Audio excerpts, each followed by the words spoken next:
Welcome to The Explainer. You know, we all recognize a foreign accent when we hear one, but have you ever really stopped to think about what's going on? Today, we're unpacking the science and the psychology that make an accent sound the way it does. So let's kick things off with a question that seems simple, but it's not. Why is it that when an Italian speaker learns English, their accent has this distinct, recognizable sound? It's definitely not random. It's a fascinating mix of linguistics, psychology, and even who we are. And right here is the key idea we need to grab onto. An accent isn't just a bunch of mistakes. Nope, it's a system. It's the sound of one language's rulebook being applied to another. And these patterns are so predictable, we can actually analyze them. All right, so let's get into the nitty-gritty. We're going to look at a specific case, what happens when the sound system of Italian crashes right into English. This is where we find the clues. You know, one of the biggest giveaways, one of the most common clues, has to do with consonants. I want you to think about that buzzing Z sound, like in the word zoo. For a lot of Italian learners, that buzz just kind of vanishes, and it tells us a whole lot about their native language. And this isn't just a hunch. A study looking at Italian learners found that this exact pattern, swapping that buzzy Z for a quiet S, was the single most common error they made. It happened more than half the time. This is a classic example of what linguists call devoicing.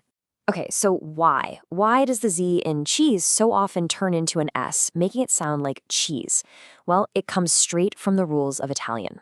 See, Italian just doesn't have many words that end with that buzzing sound. So the learner's brain, using the only rules it knows, just turns the buzz off at the end. It's totally logical, not a mistake.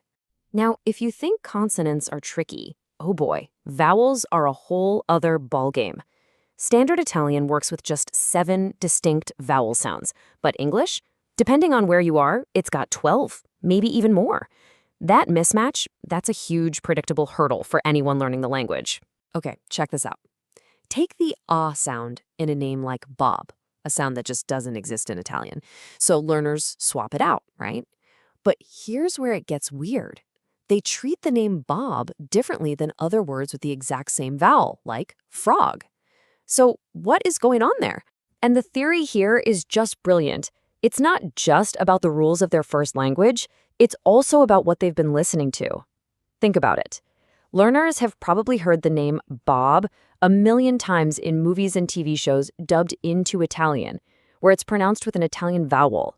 So their mistake is actually them perfectly copying the version of the word they've heard the most. Wild, right? So let's step back from the phonetics for a second and talk about the human side of all this. Because these sound patterns, they create a real dilemma for people learning a new language. It's this constant tug of war between wanting to be perfect and just needing to connect with another person. Just look at this. A survey of Italian university students studying language lays it all out. When they were asked if they want to sound like a native speaker, the answer couldn't be clearer. A whopping 95% said yes. For them, that native accent is the gold standard. It's the ultimate prize. But then, watch what happens when you ask the question a little differently. Is a foreign accent a problem as long as people can understand you? Suddenly, those same students are all over the place. Almost half say, no, it's not a problem. But a quarter say, yes, it absolutely is. And a third just aren't sure. That's the learner's dilemma right there in a single chart. And one student just hit the nail on the head. They're basically saying that being clear and sounding native are two totally different things. You can be understood perfectly and still sound like you. It's such a smart way of looking at it, and it really pushes back against that simple ideal of perfection. So this leads to a huge question. What if the goal isn't to sound native at all? And that question, well, it's causing a major shift in how we think about teaching languages. It's about moving the goalposts from something that's basically impossible to something that's practical and real. And that brings us to this really important word, intelligibility. It sounds fancy, but it's actually super simple. It just means, can people understand what you're saying? The goal isn't to get rid of your accent, it's just to make sure your message lands. It's all about being understood, not about sounding like someone else. And this is a huge change in thinking. For decades, language classes were all about what's called the nativeness principle, the idea that the only good accent was a perfect native one. But now, we're moving to the intelligibility principle. It's way more practical. The focus isn't on eliminating your accent anymore, it's on being clear. And if you're wondering why this shift is happening now, it all boils down to this one number. 3-1. Today, for every conversation in English that has a native speaker in it, there are 3 conversations happening between non-native speakers. Right, and this is the new reality of our world. It's called English as a lingua franca, or ELF for short.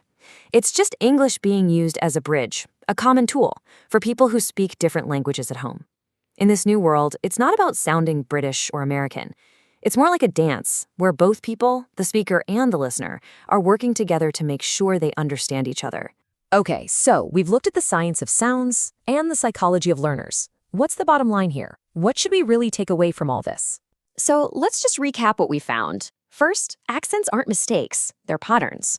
We've seen how learners get caught in this tough spot, striving for a perfect accent, while really just wanting to communicate. And we've tracked this huge, global shift in thinking, moving away from chasing some idealized native speaker and focusing on what really matters, just being understood. And that leaves us with one last big question to chew on. Is an accent something we should try to fix or erase? Or is it part of our story, a kind of sonic fingerprint that tells people where we've been? In a world where we're all trying to connect, maybe the most important thing isn't how perfect we sound, but that people can hear and understand what we have to say.